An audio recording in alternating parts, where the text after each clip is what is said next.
Ravichandran sir ದಯಮಾಡಿ ವೇದಿಕೆ ಮೇಲೆ ಬರಬೇಕು.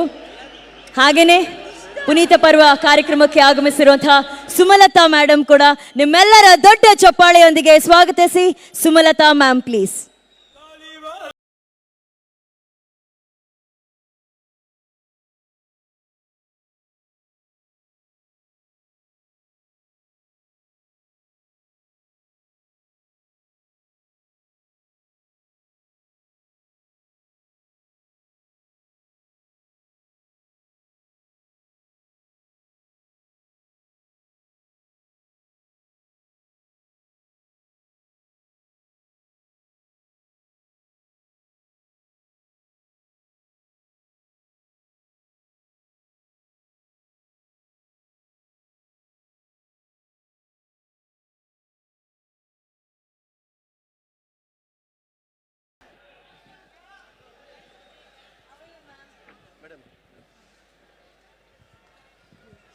ಪುನೀತ ಪರ್ವ ಕಾರ್ಯಕ್ರಮಕ್ಕೆ ಆತ್ಮೀಯವಾದ ಸ್ವಾಗತ ಸುಸ್ವಾಗತ.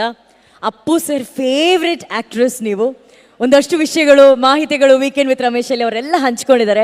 ನೀವು ಅಪ್ಪು ಸರ್ ಅವರ ಗಂಧದ ಗುಡಿ ಚಿತ್ರಕ್ಕೋಸ್ಕರ ಎಷ್ಟು ಕಾಯ್ತಾ ಇದ್ದೀರಾ ಮ್ಯಾಮ್? ಮೊದಲನೇದಾಗಿ ಎಲ್ಲರಿಗೂ, ಎಸ್ಪೆಷಲಿ ನಮ್ಮ ಪ್ರೀತಿಯ ಅಪ್ಪು ಅಭಿಮಾನಿಗಳೆಲ್ಲರಿಗೂ ನನ್ನ ಆತ್ಮೀಯ ನಮಸ್ಕಾರಗಳು. ಈ ಒಂದು ದಿನ, ಈ ಒಂದು ವರ್ಷ ಹೇಗೆ ಕಳೀತು ಅಂತ ಅರ್ಥವೇ ಆಗ್ತಿಲ್ಲ. ಎಲ್ಲರೂ ಅಷ್ಟು ನೊಂದ್ಕೊಂಡಿದ್ವಿ, ಅಷ್ಟು ಸಂಕಟ ಪಟ್ವಿ. ಆದರೆ ಈ ದಿನ, ಇವತ್ತು, ಈ ಸಂಜೆ we are celebrating Appu. Appu ಜೀವನ, ಅಪ್ಪು ಸಿನಿಮಾಗಳಿರ್ಬೋದು, ಅಪ್ಪು ಸೋಷಿಯಲ್ ಸರ್ವಿಸ್ ಅಲ್ಲಿ ಹೇಗೆ ತೊಡಕೊಂಡಿದ್ರು, ಅಪ್ಪು ಸಿದ್ಧಾಂತಗಳಿರ್ಬೋದು, ಒಂದೊಂದೂ ಹಿ ಹ್ಯಾಡ್ ಹಲವಾರು ಡೈಮೆನ್ಷನ್ಸ್ ಇದ್ದಂಥ ಒಂದು ವ್ಯಕ್ತಿತ್ವ. ಅಟ್ ದ ಸೇಮ್ ಟೈಮ್ ಒಳ್ಳೆ ಒಂದು ಸ್ವಭಾವ, ಆ ಸರಳತೆ, ಆ ಮಾತು, ಆ ವಿನಯ ಎಲ್ಲ, ಆ ಸಂಸ್ಕಾರ ಇದೆಯಲ್ಲ, ಮರೆಯೋಕ್ಕಾಗಲ್ಲ. ನನಗೆ Appu is A very very special person. ನಾನು ಅಪ್ಪುನ ನೋಡಿದ್ದು ಅಪ್ಪು ಒಂದು 5 ವರ್ಷದ ಹುಡುಗ ಇದ್ದಾಗ. ನನ್ನ ಮೊದಲನೆಯ ಸಿನಿಮಾ ಡಾಕ್ಟರ್ ರಾಜ್ಕುಮಾರ್ ಅವ್ರ ಜೊತೆಲಿ ನಾನು ನಟಿಸಿದ್ದೆ. ಕನ್ನಡ ಚಿತ್ರರಂಗಕ್ಕೆ ನನ್ನನ್ನು ಪರಿಚಯ ಮಾಡಿದ್ದು ಡಾಕ್ಟರ್ ರಾಜ್ ಅವರು, ಪಾರ್ವತಮ್ಮನವರು. ಸೊ ಆ ಕುಟುಂಬದ ಜೊತೆಯಲ್ಲಿ ಅಷ್ಟೇ ಒಂದು ಪ್ರೀತಿಯ ಸಂಬಂಧ ನನಗಿದೆ.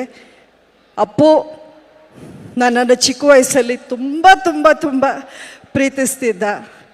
ಹಾಗೆ ಒಂದು ಹಲವಾರು ವರ್ಷಗಳ ನಂತರ ಅಪ್ಪು ತಾಯಿಯಾಗಿ ನಾನು ದೊಡ್ಡ ಮನೆ ಹುಡುಗ ಚಿತ್ರದಲ್ಲಿ ಆ್ಯಕ್ಟ್ ಮಾಡಿದ್ದೆ. ನಾನು ಅಂಬರೀಷ್ ಅವರು ಇಬ್ಬರು ಆ್ಯಕ್ಟ್ ಮಾಡಿದ್ದೀವಿ. ಅಂಬರೀಷ್ ಅವರು ತುಂಬ ಪ್ರೀತಿಸೋರು ಅಪ್ಪು ಅಂದರೆ. ಇವತ್ತಿನ ದಿನ let us just celebrate Appu's life. And Gandhada Gudi ಅಪ್ಪುಗೆ ಎಷ್ಟೆಷ್ಟು ಡೈಮೆನ್ಷನ್ಸು ಅದಕ್ಕೆ ಒಂದು ಸಾಕ್ಷಿ. ಯಾಕೆಂದರೆ he was just not about ಸಿನಿಮಾಗಳು ಬಿಟ್ಟು ಅವ್ರಿಗೆ ಹಲವಾರು ಇಂಟ್ರೆಸ್ಟ್ ಇತ್ತು ಜೀವನದಲ್ಲಿ. ಹಾಗಾಗಿ ಈ ಪರಿಸರ ಪ್ರೇಮಿ ಅಪ್ಪು ಅನ್ನೋದು ಬಹಳಷ್ಟು ಜನಕ್ಕೆ ಗೊತ್ತಿರಲಿಲ್ಲ. ಸೊ ಈ ಒಂದು ಸಿನಿಮಾ ಮೂಲಕ ಹೀ ಈಸ್ ಇಂಟ್ರಡ್ಯೂಸಿಂಗ್ ನಮ್ಮ ಸುಂದರ ಕರ್ನಾಟಕವನ್ನು ನಮ್ಮೆಲ್ಲರಿಗೂ ಪರಿಚಯ ಮಾಡ್ತಿದ್ದು. ಆ ಒಂದು ಕ್ರೆಡಿಟ್ ಅಪ್ಪುಗೆ ಸೇರುತ್ತೆ. ನಿಜಕ್ಕೂ hats off Appu. We will love you forever and ever. Thank you. Thank you ma'am, ಧನ್ಯವಾದಗಳು. ರವಿ ಸರ್, ನಿಮ್ಮ ಮಾತುಗಳಲ್ಲಿ ಗಂಧದ ಗುಡಿ ಬಗ್ಗೆ ಪ್ಲೀಸ್. ಎಲ್ಲ ಹಿರಿಯರಿಗೂ, ಗೆಳೆಯರಿಗೂ, ಗೆಳತಿಯರಿಗೂ ಎಲ್ರಿಗೂ ನಮಸ್ಕಾರ.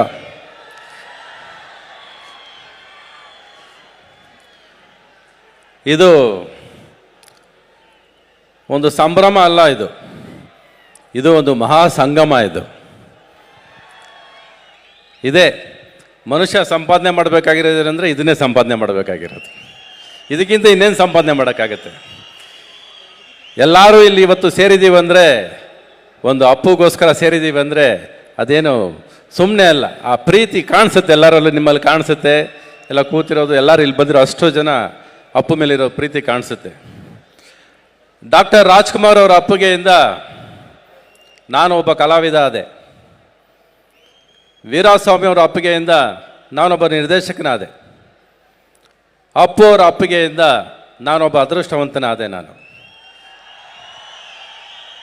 ಇವತ್ತೇನಾದರೂ ಆ ಪಟ್ಟ ಇದ್ದರೆ ಅವ್ರ ಗೆಲುವಿಂದ. ಗಂಧದ ಗುಡಿ ಅಂದರೆ ಅದು ನಮ್ಮ ಕರ್ನಾಟಕ. ಅದು ಗಂಧದ ಗುಡಿ ಅಂದರೆ ಅದು ಡಾಕ್ಟರ್ ರಾಜ್ಕುಮಾರ್, ಶಿವರಾಜ್ಕುಮಾರ್, ಪುನೀತ್ ರಾಜ್ಕುಮಾರ್, ರಾಘವೇಂದ್ರ ರಾಜ್ಕುಮಾರ್. ಅದು ಗಂಧದ ಗುಡಿ ಅಂದರೆ ಇದೇ ನಮ್ಮ ಗರ್ವ, ನಮ್ಮ ಸಂಪತ್ತು, ನಮ್ಮ ಖುಷಿ, ನಮ್ಮ ಸುವಾಸನೆ. ಯಾರು ಮರೆಯೋಕ್ಕಾಗತ್ತೆ? ಇವತ್ತು ಗಂಧದ ಗುಡಿ ಅಂದರೆ ಇಡೀ ಪ್ರಪಂಚ ತಿರುಗಿ ನೋಡುತ್ತೆ ನಮ್ಮ ಕಡೆ. ಆಮೇಲೆ ಇದು ಪುನೀತ್ ಯಾರು ಬೇಕಾದ್ರೆ ಹೀರೋ ಆಗ್ಬೋದು, ಯಾರು ಬೇಕಾದ್ರೆ ಹೀರೋ ಆಗ್ಬೋದ್ರು, ಆದರೆ ಒಬ್ಬ ಮನುಷ್ಯ ಆಗೋದು ತುಂಬ ಮುಖ್ಯ. ಅದು ನಾವು ಪುನೀತಲ್ಲಿ ನೋಡ್ಬೋದು. ನಾವು ಪುನೀತ್ ರಾಜ್ಕುಮಾರ್ ಅಂದ್ರೆ ಕಲಿಬೇಕಾಗಿರೋದು ಏನು? ಎಲ್ಲರೂ ಏನು ಕಲಿಬೇಕು? ಎಲ್ಲರೂ ಯಾರ ತಂಟೆಗೂ ಹೋಗಬಾರ್ದು, ನಗ್ನಗ್ತಾ ಸಾಧಿಸು ಅಂತ ತೋರಿಸೋದು ಒಂದು ದಾರಿ ಅವರು ತೋರಿಸ್ಕೊಟ್ಟಿರೋದು. ಪುನೀತ್ ರಾಜ್ಕುಮಾರ್ ನಾನು ಯಾವಾಗ ಸಿಕ್ಕಿದಾಗಲೂ ಅಷ್ಟೇ, ಹೆಚ್ಚಿಗೆ ಮಾತಾಡ್ತಿರಲ್ಲ, ಯಾರು ಸಾವಾಸಕ್ಕೆ ಹೋಗ್ತಿರಲ್ಲ, ನಾನುಂಟು ನನ್ನ ಕೆಲಸ ಉಂಟು ಅಂತ. ಈ ಗಂಧದ ಗುಡಿ ಏನಕ್ಕೆ ಸ್ಪೆಷಲ್ ಆಗುತ್ತೆ ಅಂದರೆ ಅವರು ಹೀರೋವಾಗಿ ಮಾಡಿದ ಸಿನಿಮಾ ಅಲ್ಲ, ಒಂದು ಜವಾಬ್ದಾರಿಯಿಂದ ಮಾಡಿರೋ ಸಿನಿಮಾ ಅದು. ಆ ಜವಾಬ್ದಾರಿ ನಿಮ್ಮೆಲ್ಲರಲ್ಲೂ ಇದ್ದರೆ ಗಂಧದ ಗುಡಿನ ನೀವು ನೋಡ್ತೀರಾ, ಅದನ್ನು ಗೆಲ್ಲಿಸ್ತೀರಾ. ಅದೇ ಸತ್ಯ. ಎಲ್ರಿಗೂ ನಮಸ್ಕಾರ. Thank you Ravi sir, thank you Sumalatha ma'am, thank you so much. ಧನ್ಯವಾದಗಳು ಸರ್.